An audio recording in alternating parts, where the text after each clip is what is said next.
అటు తరువాత భూమి యొక్క 4 దిక్కులలో 4 దేవదూతలు నిలిచియుండి భూమి మీదనైనను సముద్రము మీదనైనను ఏ చెట్టు మీదనైనను గాలి వీచకుండునట్లు భూమి యొక్క 4 దిక్కుల వాయువులను పట్టుకొని ఉండగా చూచితిని. మరియు సజీవుడగు దేవుని ముద్రగల వేరొక దూత సూర్యోదయ దిశ నుండి పైకి వచ్చుట చూచితిని. భూమికిని సముద్రమునకును హాని కలుగజేయుటకై అధికారము పొందిన ఆ 4 దూతలలో ఈ దూత, మేము మా దేవుని దాసులను వారి నొసలయందు ముద్రించు వరకు భూమికైనను సముద్రమునకైనను చెట్లకైనను హాని చేయవద్దని బిగ్గరగా చెప్పెను. మరియు ముద్రింపబడిన వారి లెక్క చెప్పగా వింటిని.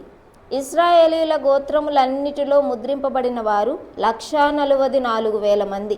యూదా గోత్రంలో ముద్రింపబడిన వారు 12,000 మంది. రూబేను గోత్రంలో 12,000 మంది. గాదు గోత్రంలో 12,000 మంది.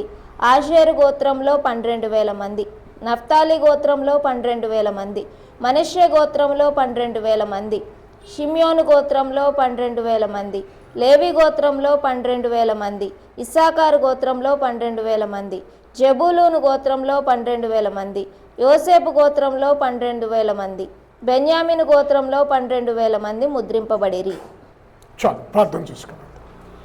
అత్యంత ప్రేమ కృప కనికరము కలిగిన మా తండ్రి, మీ మహాకృపను బట్టి నానా అంచు దినాలలో జరగబో సంఘటనలను మా ముందు ఉంచుతూ ఉన్నాం. నీకు వందనాలు చెల్లిస్తూ ఉన్నాం.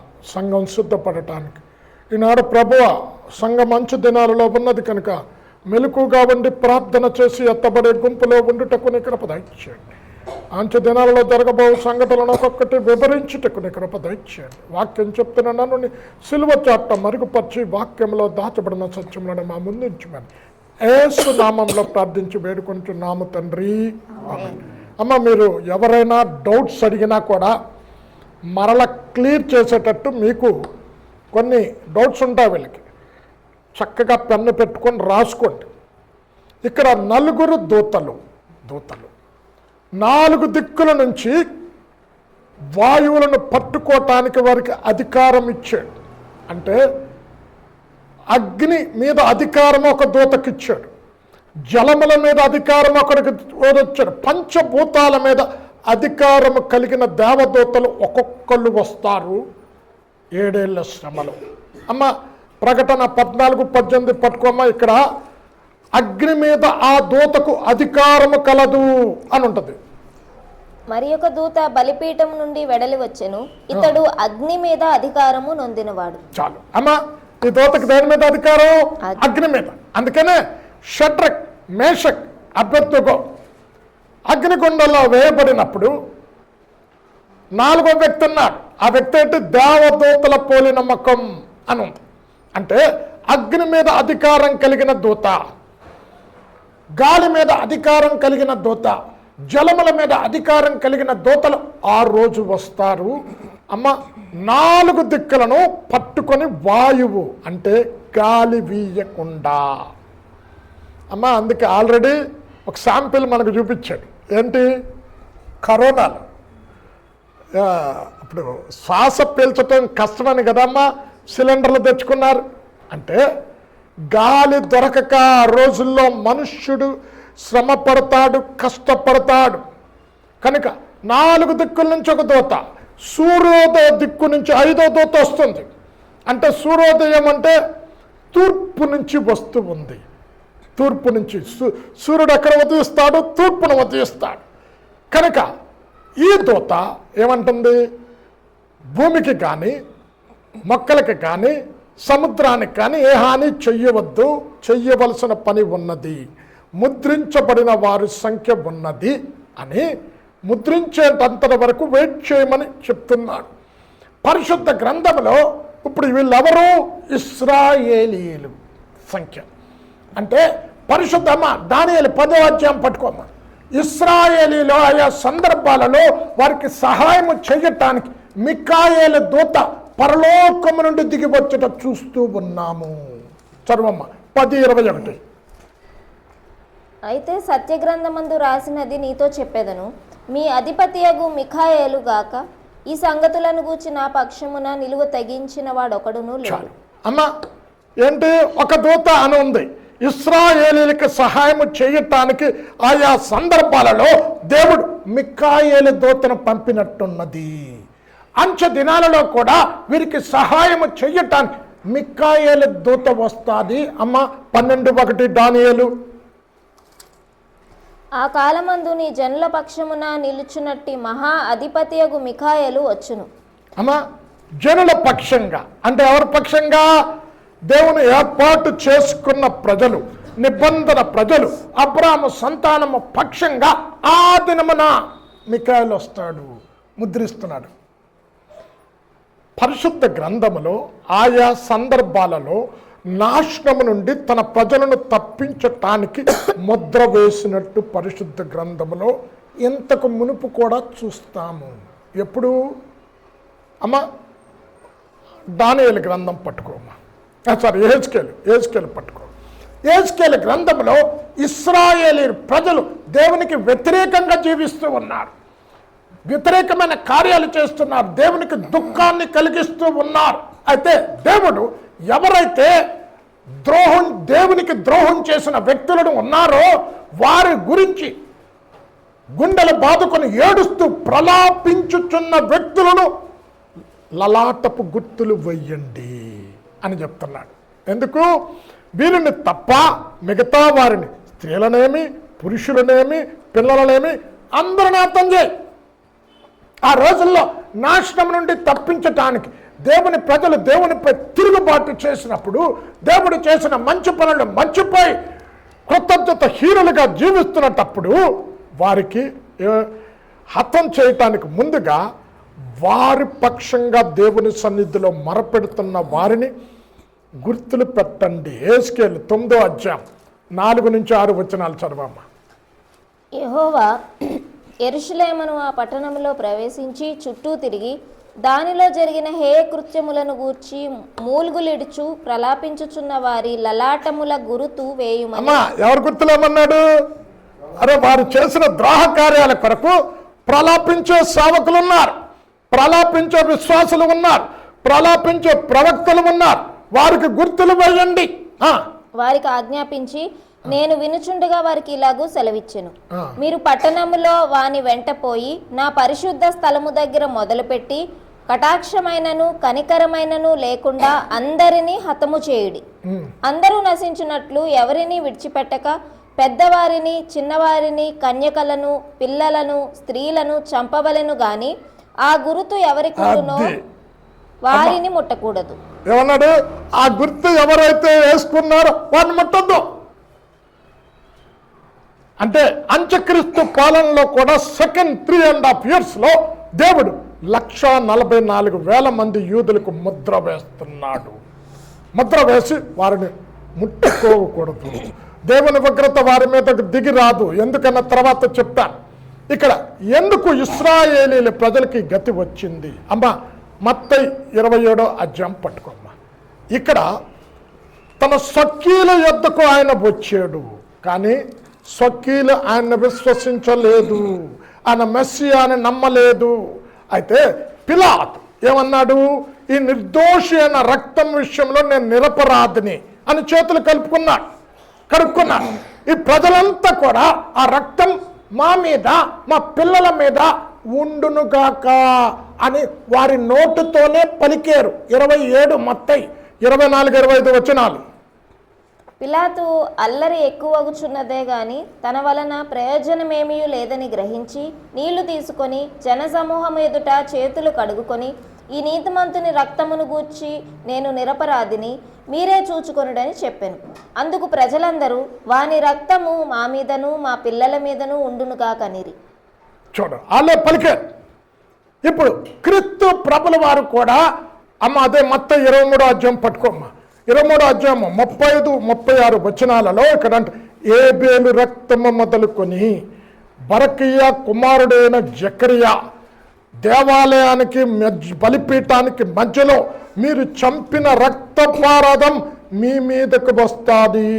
23వ అధ్యాయం 35-36 వచనాలు. నీతిమంతుడైన హేబేలు రక్తము మొదలుకొని బలిపీఠమునకును దేవాలయమునకును మధ్య మీరు చంపిన బరకీయ కుమారుడగు జకర్యా రక్తము వరకు భూమి మీద చిందింపబడిన నీతిమంతుల రక్తమంతయు మీ మీదకి వచ్చును. చాలు, చూడండి, మీ మీదకి వస్తుంది. అంటే ఎవరిని చంపారో తెలుసా అమ్మా? 2 దినవృత్తాంతాలు 24వ అధ్యాయం పట్టుకోమ్మా. 2 Chronicles 24 చాప్టర్. ఇక్కడ యెజబెలు కుమార్తె ఎవరు? యెహోషాపాతు కొడుకిచ్చి చేశాడు. ఎవరండి చెప్పండి? ఎవరు? మహాక్రూరురాలు అత్తల్యా. కొడుకు చచ్చిపోగానే ఏం చేసింది? మొత్తం కొడుకు సంతానం అంతా చంపిస్తే మేనత్త దేవాలయములో ఒక చిన్న అబ్బాయిని దాచేసింది. ఎవరు? ప్రాణాలకు తెగించి యాజకుడు దాచాడు. ఇప్పుడు ఆ యాజకుడు ఉన్నంత వరకు, జీవించినంత వరకు పరిపాలన చక్కగా చేశాడు. అయితే ఆ యాజకుడు చనిపోయిన తర్వాత కొడుకు యాజకుడు అయ్యాడు. చూడండి అంత దుర్మార్గుడు. మర్చిపోయాడు తండ్రి చేసిన తప్పు. బరకీయ కుమారుణ్ణి దేవాలయంలోనే బలిపీఠం మధ్యలో కొట్టి చంపించాడు. 24వ అధ్యాయము 20 నుంచి 22 వచనాలు. అప్పుడు దేవుని ఆత్మ యాజకుడగు యెహోయాదా కుమారుడైన జకర్యా మీదకి రాగా అతడు జనుల ఎదుట నిలువ యెహోయాదే ప్రాణాలకు తెగించి కాపాడాడు. మీరెందుకు యెహోవా ఆజ్ఞలను మీరుచున్నారు? మీరు వర్ధిల్లరు. మీరు యెహోవాను విసర్జించితిరి గనుక ఆయన మిమ్మును విసర్జించి ఉన్నాడని దేవుడు సెలవిచ్చుచున్నాడు అనెను. అందుకు వారు అతని మీద కుట్ర చేసి రాజు మాటలను బట్టి యెహోవా మందిరపు ఆవరణము లోపల రాళ్లు రువ్వి అతని చావగొట్టారు. చూడండి, రాజును బట్టి చూడండి అంత కృతజ్ఞతీరుడు. చూడండి, తన కాపాడిన కొడుకుని చంపేశాడండి. ప్రాణాలకు తెగించి తన కాపాడి రాజుగా ఆ యాజకుడే నియమించాడు. చూడండి, ఇప్పుడు వారు పలికిన మాట ప్రకారమే యేసుక్రీస్తు ప్రభుల వారు చనిపోయి పునరుత్థానుడై పరలోకంకి వెళ్ళిపోయిన తర్వాత క్రీస్తు శకం 70వ శతాబ్దం టైటస్ చక్రవర్తి వచ్చి రక్తపాతం యెరూషలేము వీధుల్లో పారింది. గర్భిణీ స్త్రీలను కూడా కత్తితో చంపేశాడు. ప్రపంచమంతా చెదిరిపోయాడు. అయితే దేవుడు అంటున్నాడు, అంజూరపు చెట్టు ఇశ్రాయేలు దేశానికి సాదృశ్యం. మత్తయి 24:32లో అంజూరపు చెట్టు చిగురించినప్పుడు వసంతకాలము సమీపించినదని గుర్తెరగండి. అమ్మ, 2000 సంవత్సరాలు వారికంటూ ఒక సొంత దేశము లేకుండా ప్రపంచం అంతా చెదిరిపోయాయి. ఇప్పుడు చెదిరిపోయిన వారందరూ కూడా 1948 మే 15వ తారీఖున ఇశ్రాయేలు దేశానికి వచ్చారు. స్వాతంత్రం పొందుకొని అప్పటి నుండి ప్రజలందరూ కూడా వస్తూ ఉన్నారు. అంటే అని అంటున్నాడు, అంచె దినాలలో ఈల వేసి అందరిని పిలుస్తాను. జకర్యా 10:8. అంటే ఎక్కడెక్కడ చెదిరిపోయి ఉన్నారో ప్రజలందరూ ఏల వేసి పిలుస్తున్నాడంటే ప్రపంచమంతా చెదిరిపోయిన ఇశ్రాయేలు ప్రజలు ఇప్పుడు వచ్చారు. ఆర్థిక పరంగా, సాంకేతిక పరంగా, సైన్య పరంగా అన్నిటిలో అభివృద్ధి చెందుతూ ఉన్నారు. చిగురిస్తూ ఉంది ఇశ్రాయేలు దేశం. అంటే ఇశ్రాయేలు దేశం చిగురిస్తున్నప్పుడు నువ్వేమనుకోవాలి? ఆ నరాకడ సమీపంలో ఉన్నది. చదవమ్మా 10:8 జకర్యా. నేను వారిని విమోచించి ఉన్నాను గనుక వారిని ఈలవేసి పిలిచి సమకూర్చెదను. ఏమన్నాడు? ఇప్పుడు అందరినీ సమకూర్చాడు. అమ్మ, 2వ దేశకాండం 30 పట్టుకోబ్బా. ఇక్కడ అంటున్నాడు, ఆ ప్రజలు తిరిగి నా ధర్మశాస్త్రాన్ని అనుసరిస్తే, నా ఆజ్ఞలను అనుసరించి తిరిగి గైకొనటానికి హృదయపూర్వకంగా అంగీకరిస్తే తిరిగి వారిని మరలా రప్పిస్తాను నా దగ్గరికి. మరలా తిరిగి వారి దేశానికి రప్పిస్తాను. 33. నీ దేవుడైన యెహోవా చెరలోని మిమ్మును తిరిగి రప్పించును. ఆయన మిమ్మును కరుణించి నీ దేవుడైన యెహోవా ఏ ప్రజలలోనికి మిమ్మును చెదరగొట్టెనో వారిలో నుండి తాను మిమ్మును సమకూర్చి రప్పించును. అమ్మ, ఇవన్నీ నోట్ చేసుకోవాలా. ఏమన్నాడు? తిరిగి రప్పిస్తా అన్నాడు. అంటే ఆల్రెడీ ఒకసారి రప్పించారు ఎక్కడి నుండి, ఐగుప్తు నుంచి. ఇది రెండోసారి తిరిగి రప్పిస్తా అన్నాడు. ఇప్పుడు ప్రవక్త అయిన యెషయా ఏమంటున్నాడు తెలుసా? 4 దిక్కుల చెదిరిపోయిన ప్రజలను, అమ్మ యెషయా 11వ అధ్యాయం పట్టుకోమ్మ. 4 దిక్కుల చెదిరిపోయిన ఇశ్రాయేలు ప్రజలను అందరిని కూడా అంచె దినాలలో వారి దేశానికి నేను నడిపిస్తాను. యెషయా 11వ అధ్యాయం 11, 12 వచనాలు. ఆ దినమున శేషించు తన ప్రజల శేషమును అశ్షూరులో నుండి, ఐగుప్తులో నుండి, పత్రోసులో నుండి, కూషులో నుండి, ఏలాములో నుండి, షినారులో నుండి, హమాతులో నుండి, సముద్ర ద్వీపములలో నుండి విడిపించి రప్పించుటకు యెహోవా 2వ మారు తన చెయ్యి చాచును. జనములను పిలుచుటకు ఆయన ఒక ధ్వజము నిలువబెట్టును. భ్రష్టులైపోయిన ఇశ్రాయేలీయులను పోగు చేయును. భూమి యొక్క 4 దిగంతముల నుండి చదవమ్మ. భూమి యొక్క 4 దిగంతముల నుండి చెదరిపోయిన యూదా వారిని సమకూర్చును. చూడండి, 4 దిక్కులు అంటే ఇప్పుడు భూమికి 4 దిక్కులు కదా. ఉత్తరాన్న చెదిరిపోయిన వాళ్ళు, దక్షిణాన్న చెదిరిపోయిన వాళ్ళు, తూర్పున చెదిరిపోయిన వాళ్ళు, పడమరట చెదిరిపోయి వారందరినీ ఒక దగ్గరికి రప్పిస్తా. ఇప్పుడు చూడండి, ఇశ్రాయేల్ దేశ జనాభా ఇప్పుడు అంతా తెలుసమ్మా, 98 lakhs, 1 crore కూడా లేదు. తలచుకుంటే భారతదేశాన్ని కూడా గడగడలాడిస్తుంది. మొత్తం చుట్టూరా ఉన్న దేశాలన్నీ భయమే. కారణం ఏంటంటే అబ్రహాముకు దేవుడిచ్చిన వాగ్దానం. ఆ దేశం యొక్క టెక్నాలజీ ఎప్పటికీ అర్థం కాదు. ఐరన్ రూమ్ కానీ లేకపోతే వాడు కొత్తగా వాడు కనిపెట్టాడంట గన్ను. ఏంటి తెలుసా? అది ఎటు తిరిగితే అటు టర్న్ అయ్యి వెళ్తుంది అంట బుల్లెట్. అంటే ఆ టెక్నాలజీ చూడండి, అలాంటి టెక్నాలజీ. కారు కూడా ఫ్లైట్ లెక్క బయటకు వెళ్ళే టెక్నాలజీ కనిపెట్టారు. అమ్మ, ఇంటలెక్చువల్స్, ఎకనామిక్స్ అందరూ అబ్రహాము సంతానమే. ఇక్కడ ఏమన్నాడు? అంచె దినాలలో వారు చిగురిస్తారు. అయితే ఫస్ట్ 3.5 yearsలో ఇశ్రాయేలీల ప్రజలు ఈయనే మెస్సయ్య అనుకుంటారు, అంత్యక్రీస్తును. అంటే ఈ సాతాను క్రూరముఖం ఈ అంత్యక్రీస్తుకు తన అధికారాన్ని ఇస్తాడు, తన బలాన్ని ఇస్తాడు, తన శక్తిని ఇస్తాడు. చదవమ్మ, ప్రకటన 13వ అధ్యాయం 2వ వచనం.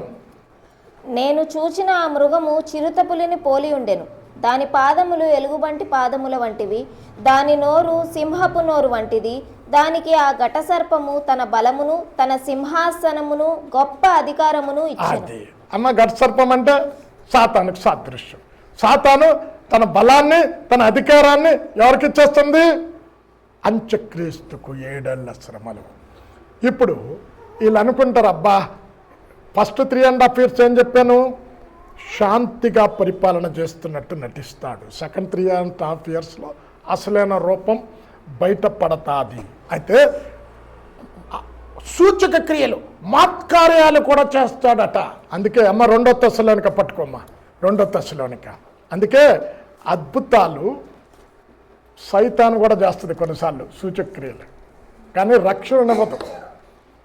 అయితే ఈ సైతాన్ అధికారం దానికి ఇస్తాడు కనుక మాత్కార్యాలు, సూచక క్రియలు జరుగుతాయి. 2వ తెస్సలోనిక 2వ అధ్యాయం 9 నుంచి 12 వచనాలు. కనుక ఆ రాక, యేసయ్య రాకేంటి?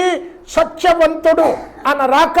అంటే దుర్నీతిని ప్రేమించి సత్యమును నమ్మని వారికి అబద్ధ రాకకు అప్పగించేశాడంట, శిక్షించుట కొరకు. అంటే 2000 సంవత్సరాల నుంచి సత్యబోధ బోధిస్తూ ఉన్నాం, నిజదేవుడు ఎవరో చెప్తూ ఉన్నాం.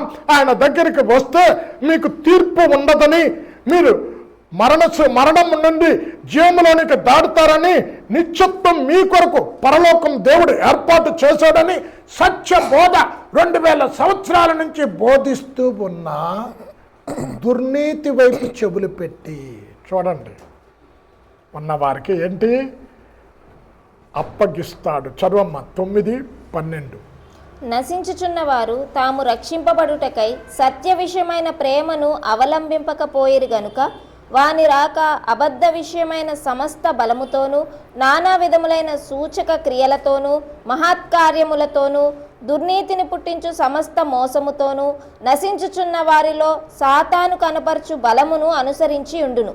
ఇందుచేత సత్యమును నమ్మక దుర్నీతి యందు అభిలాష గల వారందరూ శిక్షావిధి పొందుటకై అబద్ధమును నమ్మునట్లు మోసము చేయు శక్తిని దేవుడు వారికి పంపుచున్నాడు. చూడండి, సత్యను నమ్మలేదు, నమ్మకపోతే ఇంకేం చేస్తాడు? అందుకే యెహోవా దొరుకు సమయం ముందు ఆయనను వెతకండి. ఒకరోజు ఆయన మూస్తాడు తలుపు, అప్పుడు ఎంత కొట్టినా ప్రయోజనము లేదు. కృపాకాలము ఉన్నప్పుడే, సువార్త నీకు అందుతూ ఉన్నప్పుడే నీ హృదయం తెరిచి దేవుణ్ణి ఆహ్వానించుకోకపోతే, ఇక్కడ అంటున్నాడు అసత్య దుర్నీతిని ప్రేమించే వారికి అబద్ధ రాక, ఎవరు? సాతానుడు రాక, సాతానుడికి అప్పగించేస్తా. ఇప్పుడు నీకు సెకండ్ 3.5 yearsలో ఏం చెప్పానమ్మా? యూదులకు తప్ప ఎవ్వరికి రక్షణ ఉండదు. అందుకే తర్వాత 9 నుంచి 17 వచనం వరకు మొదటి 3.5 yearsలో తర్వాత నెక్స్ట్ వీక్ చెప్తాను. అతసాక్షుల గుంపు అక్కడ లేపబడుతున్నారు. పునరుత్థానాలు ఉన్నాయి, పునరుత్థాల వరుస కూడా చెప్తాను. ఎన్ని పునరుత్థానాలు ఉన్నాయి ఒక్కొక్క వరుస బైబిల్ గ్రంథంలో నుంచే తీసి చెప్తా. కనుక ఇక్కడ ఏంటి? యేసయ్య వచ్చినప్పుడు ఈ సెకండ్ 3.5 years అయ్యేసరికి ఏమవుతుంది? అమ్మ దానియేలు 9వ అధ్యాయం పట్టుకో అమ్మ. ఇక్కడ అంటున్నాడు కాలములు అంటే 7 వారాలు, అర్ధకాలం అంటే 3.5, అంటే అర్ధకాలం వరకు ఈయన మెస్సీ అని నమ్ముతారు. అర్ధకాలం అయిపోయిన తర్వాత వీళ్ళు ఏం చేస్తాడు? బలిని నైవేద్యాన్ని నిలిపివేసి అక్కడ తన విగ్రహాన్ని పెట్టి పూజించమంటాడు. చదవమ్మ 9:27. 9:27. అతడు ఒక వారము వరకు అనేకులకు నిబంధనను స్థిరపరచును. ఒక వారం అంటే ఏంటి? యూదులతో ఒక నిబంధన చేస్తాడు. ఈయన మెస్సియా అనుకుంటారు, దేవాలయాన్ని కట్టడానికి అనుమతిస్తాడు. అర్ధవారమునకు బలిని నైవేద్యమును నిలిపివేయును. హేయమైనది నిలుచు వరకు నాశనము చేయువాడు వచ్చును. నాశనము చేయువానికి రావాలని నిర్ణయించిన నాశనము ముగించు వరకు ఇలాగునా జరుగును. చాలు, చూడండి అమ్మ, మొత్తం 24వ అధ్యాయం పట్టుకోమ్మ. అమ్మ అర్ధకాలం అంటే అమ్మ దేవాలయం కట్టడానికి పర్మిషన్ ఇంతవరకు ఏ నాయకులు వచ్చినా ఇవ్వలేదు. ఈయన మెస్సయ్య అద్భుతాలు చేస్తున్నాడు అని అందరూ కూడా, యూదులందరూ కూడా నమ్ముతారు. అయితే సెకండ్ ఎప్పుడైతే దేవాలయం కంప్లీట్ అయిందో విగ్రహం పెడతాడు. అందుకే యూదులు దేన్నైనా అంగీకరిస్తారు కానీ విగ్రహాన్ని పూజించరు అమ్మ. అందుకే యేసుక్రీస్తు ప్రభుల వారు మత్తయి 24వ అధ్యాయం 15-16 వచనాలలో నాశనకరమైన హేయ వస్తువు పరిశుద్ధ స్థలములో కనిపించినప్పుడు చదువువాడు గ్రహించునుగాక. చదవమ్మ. కాబట్టి ప్రవక్త అయిన దానియేలు ద్వారా చెప్పబడిన నాశనకరమైన హేయ వస్తువు పరిశుద్ధ స్థలమందు నిలుచుట మీరు చూడగానే చదువువాడు గ్రహించుగాక. యూదయలో ఉండువారు కొండలకు పారిపోవాలి. చూడండి అంటే ఏంటి అంటే ఇది చదువుతారు. ఇప్పుడు మీరు అడగచ్చు, ఏమండి 1,44,000 మందికి ముద్ర వేసాడు కదా, మరి వీరు ఎలాగ రక్షించబడ్డారు అంటే, అమ్మ ఎవరు అలా రక్షించబడతారో చెప్తారా? బైబిల్ చదివిన వాళ్ళకి తెలుస్తుంది. ప్రకటన 11వ అధ్యాయం పట్టుకోండి. ఇక్కడ యూదులను జ్ఞాపకం చేసుకోవటానికి 2 ప్రవక్తలను పంపుతాడు. ప్రకటన 11వ అధ్యాయం పట్టుకోమ్మా.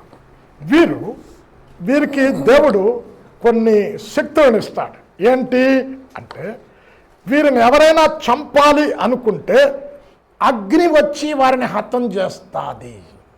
ప్రవక్తలను ఈ దేవుడు పంపించిన యూదా దేశాన్ని జ్ఞాపకం చేసుకొని, అబ్రాహాముతో దేవుడు చేసిన వాగ్దానాన్ని జ్ఞాపకం చేసుకొని వీరిని రక్షించడానికి పంపిన ప్రవక్తలు వీరిని హతము చెయ్యాలనంటే నోట్లో నుంచి అగ్ని వచ్చి హతమైపోతారు. రెండోది, వారికి వర్షాన్ని కురిపించటానికి, వర్షాన్ని ఆపివేయటానికి శక్తి ఉంది. నీళ్లను రక్తంగా మార్చటానికి, తెగుళ్ళు పంపించడానికి శక్తి ఉన్నది. వీరు 3 సంవత్సరాలు ప్రకటన చేస్తారు. వీరి ప్రకటన ద్వారా యూదులకు జ్ఞానోదయం కలుగుతుంది. ఎప్పుడు చెప్పండి అమ్మ, విన్నారు కదా? ఎప్పుడమ్మా? ఇక్కడ ఉన్నారా? మనసు విగ్రహము మందిరంలో పెట్టినప్పుడు అప్పుడు తెలుసుకుంటారు, అయ్యో ఈ ప్రవక్తలుగా ఆల్రెడీ మెస్సియా వచ్చాడు, ఆయన మనం అప్పగించాం అని అప్పుడు వీరికి జ్ఞానోదయం కలుగుతాది. చదవమ్మ ప్రకటన 11వ అధ్యాయం 3 నుండి 6 వచనాలు. నేను నా 2 సాక్షులకు అధికారము ఇచ్చేదను, వారు గోనెపట్ట ధరించుకొని 1260 దినములు ప్రవచింతురు. వీరు భూలోకమునకు 260 దినములు అంటే ఎన్ని అమ్మా 3.5 years ప్రకటిస్తారు. వీరు భూలోకమునకు ప్రభువైన వాని ఎదుట నిల్చుచున్న 2 ఒలీవ చెట్లను దీపస్తంభములునై ఉన్నారు. ఎవడైనను వారికి హాని చేయ ఉద్దేశించిన ఎడల వారి నోట నుండి అగ్ని బయలువెడలి వారి శత్రువులను దహించి వేయను గనుక. అమ్మా అగ్ని పంపించి శత్రువులు చంపాడు ఎవరమ్మా? అమ్మా ఏలియా. ఎక్కడుంటుంది? 2 Kings 2nd chapterలో సిరియా రాజు ఆయన్ని బంధించి తీసుకురా అంటే నేనే ప్రవక్తనైతే అగ్ని ఆకాశం నుండి దిగి 50 మందిని 2 సార్లు చంపేస్తాడు. అంటే అగ్నిని వర్షాన్ని ఆపే. చదువమ్మా. ఎవడైనను వానికి హాని చేయ ఉద్దేశించిన ఎడల అలాగున వాడు చంపబడవలెను. తాము ప్రవచింపు దినములు వర్షము కురవకుండా ఆకాశము వర్షాన్ని ఆపాడో లేదా ఏలియా? మళ్ళీ వర్షాన్ని కురిపించాడో లేదా? చదవమ్మా. వారికి అధికారం కలదు, మరియు వారికి ఇష్టమైనప్పుడల్లా నీళ్లు రక్తముగా చేయుటకును నానా విధములైన తెగుళ్లతో భూమిని బాధించుటకును వారికి అధికారము కలదు. ఇక్కడ డైలమా రెండవ వ్యక్తి గురించి. కొంతమంది అంటే బైబిల్లో లేదండి, కొంతమంది ఎవరంటారు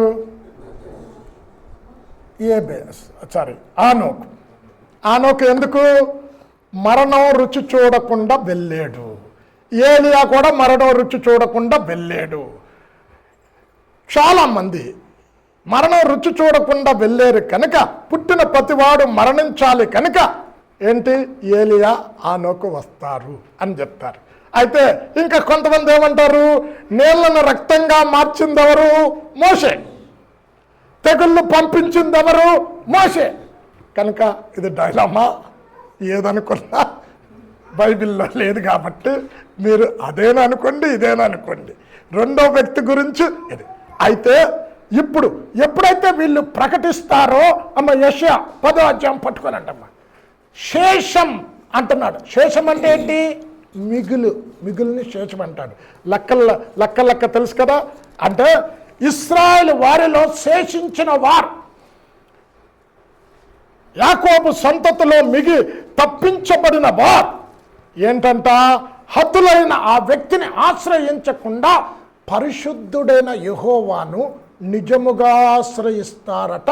అప్పుడు 10:20-22 యెషయా. ఇవన్నీ అండర్లైన్ చేసుకోండి. మీకు ఎవరైనా అడిగితే మళ్ళీ చెప్పాలా ఇవి, ఎందుకంటే ఇవి చాలా మందికి తెలియని సత్యాలు. చదవమ్మా. ఆ దినమున ఇశ్రాయేలు శేషమును యాకోబు కుటుంబకులలో తప్పించుకొనిన వారును తమ్మును హతము చేసిన వానిని ఇకను ఆశ్రయింపక సత్యమును బట్టి ఇశ్రాయేలుల పరిశుద్ధ దేవుడైన యెహోవాను నిజముగా ఆశ్రయించెదరు. శేషము తిరుగును, యాకోబు శేషము బలవంతుడగు దేవుని వైపు తిరుగును. నీ జనులైన ఇశ్రాయేలు సముద్రపు ఇసుకవలే ఉండినను దానిలో శేషమే తిరుగును. సమూల నాశనము నిర్ణయింపబడెను, నీతి ప్రవాహము వలె వచ్చును. ఏలైనగా తాను నిర్ణయించిన సమూల నాశనము ప్రభువును. ఉంది కదమ్మా, ఒకసారి మళ్ళీ జరువమ్మా 20వ వచనం జరువమ్మా. ఆ దినమున ఇశ్రాయేలు శేషమును యాకోబు కుటుంబకులలో తప్పించుకొనిన వారును తమ్మును హతము చేసిన వానిని ఇకను ఆశ్రయింపక. తన హతము చేసిన వారిని ఆశ్రయింపకంటే ఎవరు? అంత్యక్రీస్తును ఆశ్రయించక సత్యమును బట్టి ఇశ్రాయేలుల పరిశుద్ధ దేవుడైన యెహోవాను నిజముగా ఆశ్రయించదు. అది నిజముగా ఆశ్రయిస్తారు. అమ్మ ఇప్పుడు దేవుడు ముద్రించిన వారిని ముట్టుకోవద్దు, వారికి ఏ హాని చెయ్యవద్దు అని ప్రకటన 9వ అధ్యాయం 4వ వచనములో క్లియర్గా, అంటే దేవుని బిడ్డల విషయంలో దేవుడు అంత భద్రత కలిగిస్తూ ఉన్నాడు. దూతకు చెప్తూ ఉన్నాడు, వారికి ఏ హాని చేయకూడదు, వారికి ఏ తెగుళ్ళు రాకూడదు, వారి మీద ఉగ్రత దిగకూడదు. 9:4 మరియు నొసలయందు దేవుని ముద్ర లేని మనుష్యులకే తప్ప భూమిపైనున్న గడ్డికైనను ఏ మొక్కలకైనను. అమ్మా అది చెప్పాం కరెక్ట్ కాదు, అది ఫాస్ట్గా వెళ్ళొద్దా. నొసల యందు మరియు నొసలయందు దేవుని ముద్ర లేని మనుష్యులకే తప్ప భూమిపైనున్న. ఇప్పుడు నీకు ఇంతకు మునుపు ఒకటి చెప్పా, ఏంటది? అప్పుడే మర్చిపోయారు. ఏస్కేలు చదివారు కదమ్మా, దేవునికి వ్యతిరేకంగా జీవిస్తున్న వారిని అందరినీ హతము చేయమన్నప్పుడు ఏమన్నాడు? లలాటపు గుర్తు వేసుకున్న వారిని ముట్టుకోవద్దు, వారికి ఏ హాని కలగకూడదు, వారు జీవించి ఉండాలి. ఇక్కడ అంటున్నాడు ముద్ర వేసుకున్న మనుష్యులను తప్ప మిగతా వారికి ఉగ్రత. భూమిపైనున్న గడ్డికైనను ఏ మొక్కలకైనను మరి ఏ వృక్షమునకైనను హాని కలుగజేయకూడదని వాటికి ఆజ్ఞ ఇయ్యబడెను. చూడండి, ఆజ్ఞించాడు. ఇదే సమయంలో మూడార్ల ముద్ర కూడా ప్రారంభమవుతుంది. అమ్మ ప్రకటన 13వ అధ్యాయం పట్టుకోమ్మా. ప్రతి మనుష్యుడు నొసళ్ళ మీద కానీ చేతి మీద కానీ పేరు ఆ సంఖ్య వేసుకొనని వాడికి క్రయ విక్రయాలకు చెయ్యటానికి అధికారం లేదు. ఆ మృగము సంఖ్య 666 అది గ్రహించునుగాక. చదువువాడు అంటున్నాడు 13వ అధ్యాయం. ఇది అమ్మ అలా కొంచెం 13వ అధ్యాయము 16 నుండి 19. ఇక్కడ ఏంటి? గొప్పవారేమి బీదవారేమి, ధనికులేమి దరిద్రులేమి, దాసులేమి స్వతంత్రులేమి, అందరూ ఆ ముద్ర ఉండాలి. ఆ ముద్ర లేకపోతే క్రయ విక్రయాలు జరగవు. ఇప్పుడు చూడండి, ఇప్పుడు ఏంటంటే ముద్ర లేకపోతే ఆధార్ కార్డు లేకుండా ఏమైనా నువ్వు భూములు కొనగలవా? ఆల్రెడీ నంబర్ అంటే Aadhaar card it self is the number. అంటే ఇవన్నీ ఏంటి? అంత్యక్రీస్తు రావటానికి ఒక మూలం ఇది. నువ్వు పోస్ట్ ఆఫీస్కి వెళ్ళి నువ్వు ముద్ర వేయండి, ముద్ర వేయగానే థంబ్ ఇంప్రెస్ వేయగానే నీ ఫోటో వస్తుంది. చూసారు ఎప్పుడైనా? థంబ్ ఇంప్రెస్ వేయగానే ఫోటో వచ్చేస్తుంది, ఆధార్ కార్డ్ నెంబర్ కొట్టగానే. బయోమెట్రిక్ అంటారు కదా. ఇవన్నీ ఏంటి? యాంటీ క్రైస్ట్ రావటానికి సాధనలు. చదవమ్మా 13, 16 నుండి 19 వరకు. కాగా కొద్దివారు గాని గొప్పవారు గాని ధనికులు గాని దరిద్రులు గాని స్వతంత్రులు గాని దాసులు గాని అందరూ తమ కుడి చేతి మీదనైనను తమ నొసటి యందైనను ముద్ర వేయించుకొనున్నట్లును ఆ ముద్ర అనగా ఆ మృగము పేరైనను దాని పేరిటి సంఖ్య అయినను గలవాడు తప్ప క్రయ విక్రయములు చేయుటకు మరి ఎవనికిని అధికారము లేకుండునట్లును అది వారిని బలవంతము చేయుచున్నది. బుద్ధిగలవాడు మృగము యొక్క సంఖ్యను లెక్కింపనిమ్ము, అది ఒక మనుష్యుని సంఖ్యయే. ఆ సంఖ్య 666. ఇందులో జ్ఞానము కలదు. ఇప్పుడు ఎప్పుడైతే ఇద్దరు ప్రవక్తలు వచ్చి ప్రవచించి సూచక్రియలు చేసి చూపెడతారో, ఆల్రెడీ మెస్సయ్య వచ్చాడని చెప్తారో, ఈ 144,000 మంది నమ్ముతారు. ఇప్పుడు వీరి మీద అంత్యక్రీస్తు తిరుగుబాటు చేస్తాడు. వీరు దేవుని కొరకు యేసుక్రీస్తు కొరకు సువార్తను ప్రకటిస్తారు. వీరు చదవమ్మ యెషయా 12:17. సారీ, ప్రకటన 12:17 చివరి వచనం అది. అందుచేత ఆ ఘట సర్పము ఆగ్రహము తెచ్చుకొని దేవుని ఆజ్ఞలు గైకొనుచు. ఎవరిలో రక్షించబడినాళ్ళు, ఈయన మెస్సయ్య, ఈయన అప్పగించేసాం అని పశ్చాత్తాపం చెంది మూడార్ల ముద్ర వేయించుకొనకుండా ఉండువారు ఇక్కడ ఏమంటాడు? దేవుని వాక్యం కొరకు. అమ్మ చదువమ్మా. దేవుని ఆజ్ఞలు గైకొనుచు అంటే దేవుడిచ్చిన ఆజ్ఞలు గైకొనుచు యేసును గూర్చి సాక్ష్యమిచ్చుచు ఉన్నవారైన ఆమె సంతానములో శేషించిన వారితో యుద్ధము చేయుటకై బయలువెడలి సముద్ర తీరమున నిలిచెను. చూడండి, బయలుదేరి వస్తాడు. ఇప్పుడు ఎండ్ టైం. ఇప్పుడు మీకు హోంవర్క్ ఇస్తున్నా అమ్మ. ఇప్పుడు 144,000 మంది మీరు చదివారు కదా. ఏ గోత్రమైనా లేనిదుందా? చదవండి, చదివి చెప్పండి మీరే. దాను అంతేనా? అమ్మ గీతమ్మ, సామెలన్న, యేసురత్నం అన్న, ఏ గోత్రం లేదు? ముద్రించబడిన వారిలో ఏ గోత్రము లేదు? దాను ఆల్రెడీ చెప్పారు. ఇంకో గోత్రం కూడా లేదు.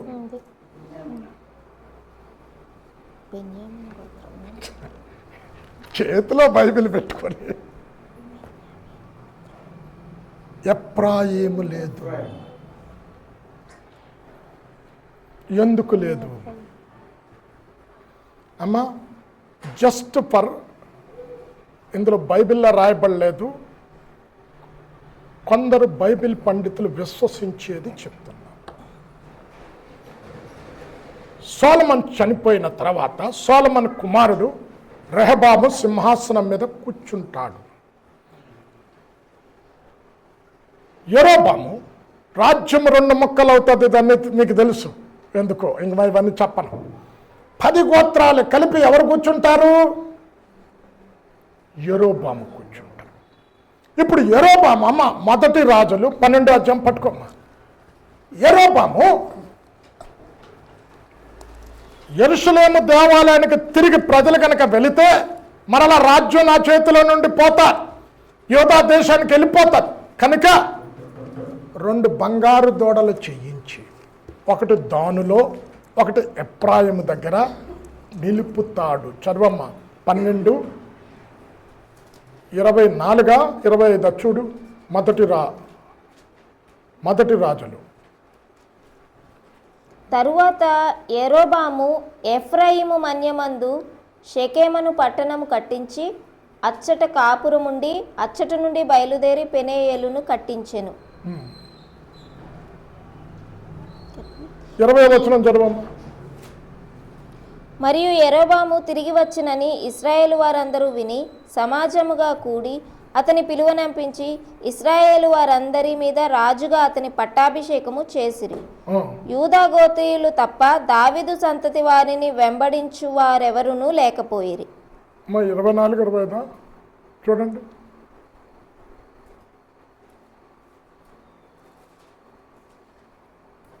దానిలో ఒక దూడని 20 ఆలోచన చేసి 2 బంగారపు దూడలు చేయించి జనులను పిలిచి యెరూషలేమునకు పోవుట మీకు బహు కష్టము.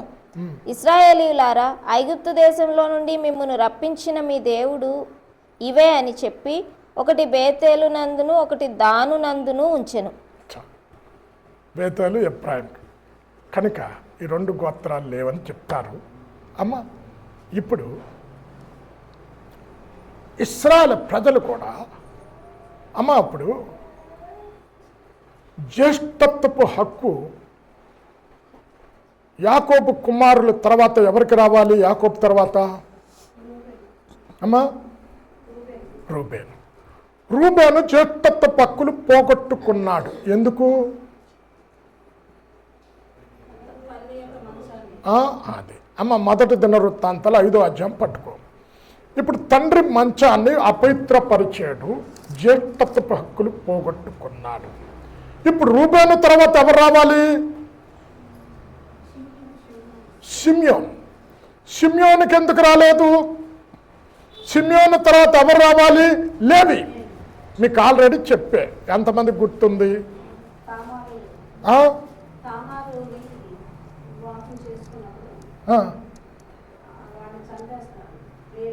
తామారు ఎక్కడ ఉందమ్మా? దీనా. ఇప్పుడు ఎందుకు పోగొట్టుకున్నారు అంటే సిమ్యోను లేవి కపటోపాయము పన్ని మేము చూస్తే దీనా వేగు చూడటానికి వెళ్ళి పట్టణాన్ని షెకెము రాజు కుమారుడి చేతిలో చెరపబడిపోయింది. ఇప్పుడు రాజు వస్తాడు, నా కుమారుడు నీ కుమార్తెను ప్రేమించాడు, ఇచ్చి వివాహం చేయి అంటే కపటోపాయముతో సిమ్యోను లేవి ఇంత నీచంగా నా చెల్లిని చెరిపారు కనుక నేను ఎలాగైనా చంపాలని హృదయంలో కపటం పెట్టుకొని మేము సున్నతి పొందినవారు, మీ సున్నతి లేని వారికి మా చెల్లినివ్వం, మీ పురుషులందరూ సున్నతి చేయించుకుంటే అప్పుడు నా చెల్లిని మీకు ఇస్తాం. చూడండి, ఇక్కడ అన్యులైన వారు మాట మీద నిలబడ్డారు. వాళ్ళందరూ మాట చొప్పున సున్నతి చేయించుకున్నారు. అయితే ఈయన మాట మీద నిలవల్లే సిమ్యోను లేవి. ఆ రాత్రి ఆ సున్నతి చేయించుకుని బాధ అనుభవిస్తూ ఉంటే కత్తులు పట్టుకొని అందరిని చంపేశారు పురుషుల్ని. జేక్తత్వపు హక్కులు పోగొట్టుకున్నారు సిమ్యోను లేవి. కనుక యోధాకు వచ్చింది 4వ వాడికి. ఇప్పుడు మీకు కూడా ఇంతకు మునుపు ఒక సత్యం చాలామంది తెలియని సేవకులకు కూడా తెలియని సత్యం చెప్పాను. చెప్పండి, లేవీని మరలా ఎందుకు యాజకత్వం చెయ్యటానికి దేవుడు అంగీకరించాడు? అలా అంతకులు కదా అమ్మా, పాలు నువ్వు కూడా విన్నావు. ఏంటి ఎందుకు?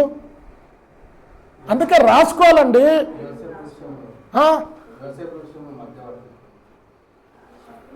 యేసప్ విషయంలో మధ్యవర్తి రూబేన్ అంటాడు. ఎక్కడ? కరెక్ట్. నిర్గమకాండం 32వ అధ్యాయం పట్టుకోమ్మా. ఇక్కడ పదార్థుల పలకల పట్టుకొని మోషే కొండ దిగి కిందకు వస్తున్నప్పుడు విచ్చలవిడిగా నాట్యం చేస్తూ తిరుగుతూ ఉన్నారు. అయితే ఎవరు యెహోవా పక్షంగా ఉంటారు వారు రండి, అందరికీ ఆహ్వానం ఇచ్చాడు. అన్ని గోత్రాలకి. ఒక్క లేవి గోత్రం మాత్రమే వచ్చింది. వచ్చి కత్తి పట్టుకొని విచ్చలవిడిగా పాపం చేస్తున్న వారు తన పర అన్న భేదం లేకుండా 3000 మంది చంపేశారు. కనుక అప్పుడు నీవు రోషం కలిగి దేవుని కొరకు ప్రత్యేకించుకున్నావు కనుక యాజకత్వం ఆయనకి ఇచ్చాడు. చదవమ్మ నిర్గమకాండం 32వ అధ్యాయం 34వ వచనమా 30వ వచనమా? 32వ అధ్యాయమా? త్వరగా.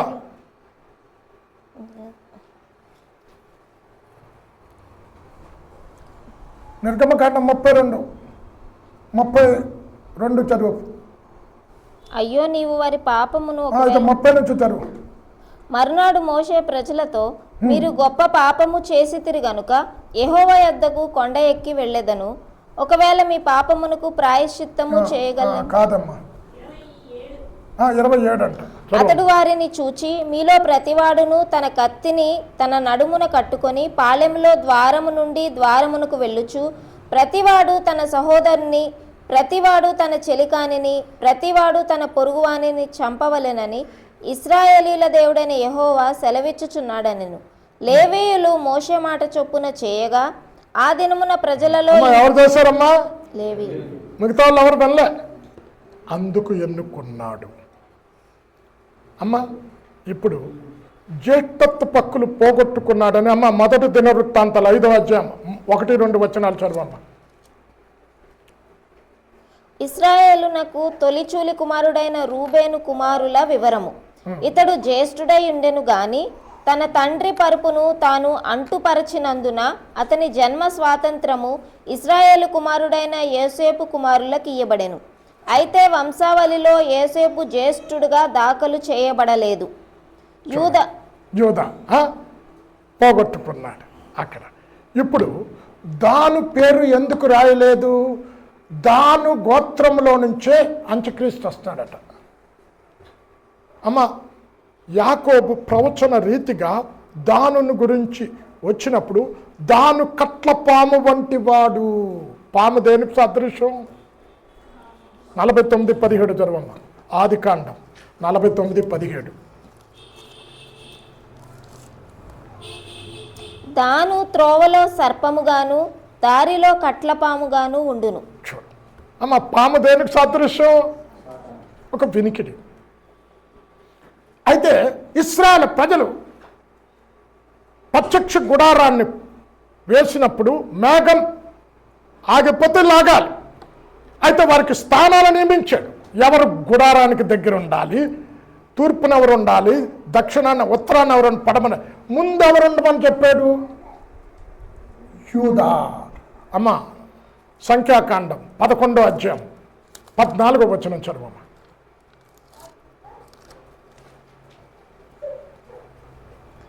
ఈ సమస్త ప్రజలను ఒంటిగా మోయ నా వలన కాదు, అది నేను భరింపలేని భారము.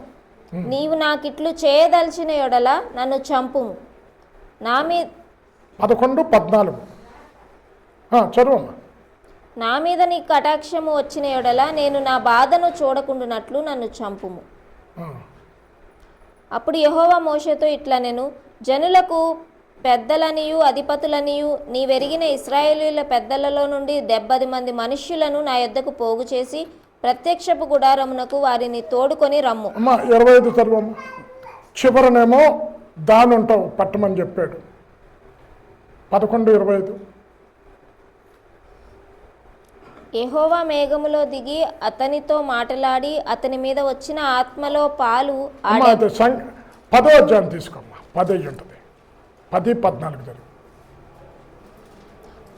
యాదీయుల పాలెపు ధ్వజము వారి సేనల చొప్పున ముందర సాగెను. అదే అమ్మీనాదాబు కుమారుడైన నయస్సోను ఆ సైన్యమునకు అధిపతి. ఇస్సాకారీయుల గోత్ర సైన్యమునకు సూయారు కుమారుడైన నెతనేలు అధిపతి. జెబులూనీయుల గోత్ర సైన్యమునకు హేలోను కుమారుడైన ఏలియాబు అధిపతి. మందిరము విప్పబడినప్పుడు గెర్షోనీయులను మొరారీయులను మందిరమున మోయిచు సాగిరి. రూబేనీయుల పాలెము ధ్వజము వారి సేనల 14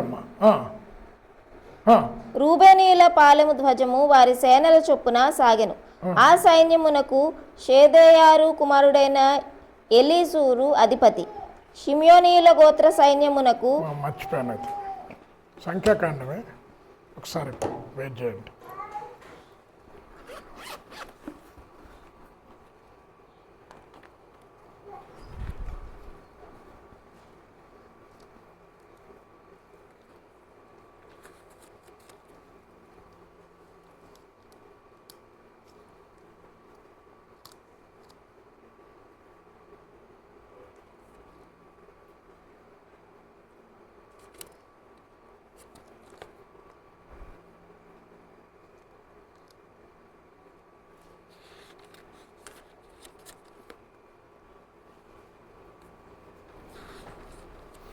మొట్టమొదట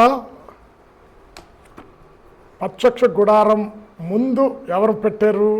యోధాను పెట్టాడు. చివరను ఎవరు పెట్టాడంటే దానును పెట్టాడు. ముందున్న గోత్రంలో నుంచి యోధా గోత్రంలో నుంచి ఎవరు వచ్చారు? యేసయ్య వచ్చాడు. అమ్మ అది నేను రిఫరెన్స్ అది 14-25 వచనాలు అయితే కరెక్టు, మరి రిఫరెన్స్ మర్చిపోయాను.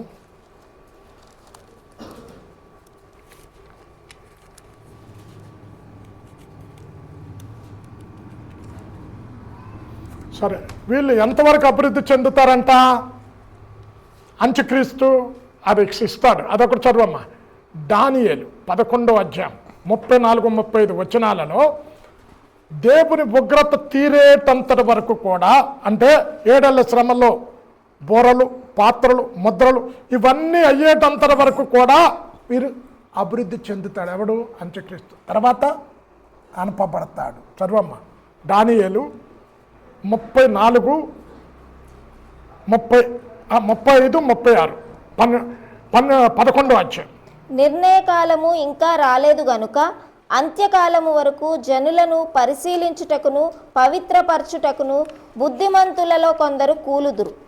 ఆ రాజు ఇష్టానుసారముగా జరిగించి తన్ను తానే హెచ్చించుకొనుచు అతిశయపడుచు ప్రతి దేవత మీదను దేవాది దేవుని మీదను గర్వముగా మాటలాడుచు ఉగ్రత సమాప్తియగు వరకు వృద్ధి పొందును.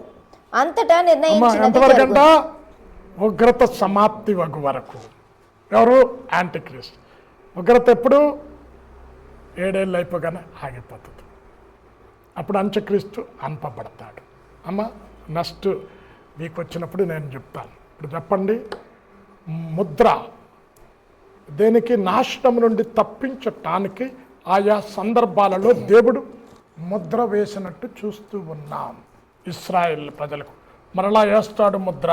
ఎప్పుడు అంటే ఎప్పుడైతే ఆయన పంపిన ప్రవక్తలు మాట విని, అమ్మో మెస్సీయను మేము చంపే, ఈయన మెస్సీయ ఆల్రెడీ వచ్చాడు అని నమ్మి దేవుని వాక్యానుసారంగా జీవిస్తూ సువార్త యేసు కొరకు సువార్తను ప్రకటిస్తారు వాళ్ళు. అప్పుడు అంత్యక్రీస్తు వారి మీద తిరుగుబాటు చేస్తారు. అయితే దేవుడు వారికి ఏ హాని కలగకుండా ఉండటానికి ముద్రలు వేస్తాడు. వచ్చే వారం ఇప్పుడు లెక్కింపలేని సంఖ్య, అంటే ఫస్ట్ 3.5 years కంప్లీట్ అయ్యేలా హతసాక్షుల సంఖ్య ఏంటి, ఎలాగ ఎత్తబడతారనేది చెప్తాను. ప్రార్థన చేసుకోండి. అత్యంత ప్రేమ కృప కనికరమ కలిగిన మా తండ్రి, నీ పవిత్రమైన పాదాలకు స్తుతులు స్తోత్రాలు చెల్లిస్తూ ఉన్నాం. నాయనా, అంచు దినాలలో జరగబోతున్న సంఘటనలు ఒక్కొక్కటి మా ముందుంచావు నాయనా. నీ ఉగ్రతలో మేము ఉండకూడదనే ఉద్దేశంతో ఈ వాక్యాన్ని మా ముందుంచావు. 7 ఏళ్ల శ్రమలో ఏ ఒక్క వ్యక్తి ఉండకుండా ఎత్తబడే గుంపులో ప్రతి బిడ్డ కూడా ఉండటానికి నీ కృప దయచేయి. నువ్వు త్వరలో రాబోతూ ఉన్నావు. ఎక్కడ చూచినను తండ్రి, అంచు దినాలలో జరగబో సైన్స్ అన్నీ, ప్రవచనాలన్నీ నెరవేరుతూ ఉన్నాయి. ఇవన్నీ నెరవేరుతున్నప్పుడు తండ్రి, మెలకుగా ఉండి ప్రార్థన చేస్తూ మేము రక్షించబడి ఆ రక్షణను కాపాడుకుంటూ రక్షణలో ఎదుగుతూ నాయనా, మరి అవగ్రత పాలు కాకుండా ఎత్తబడే గుంపులో ప్రతి బిడ్డ కూడా ఉండటానికి నీ కృప దయచేయమని యేసు నామంలో ప్రార్థించి వేడుకొంచున్నాం తండ్రి. ఆమేన్.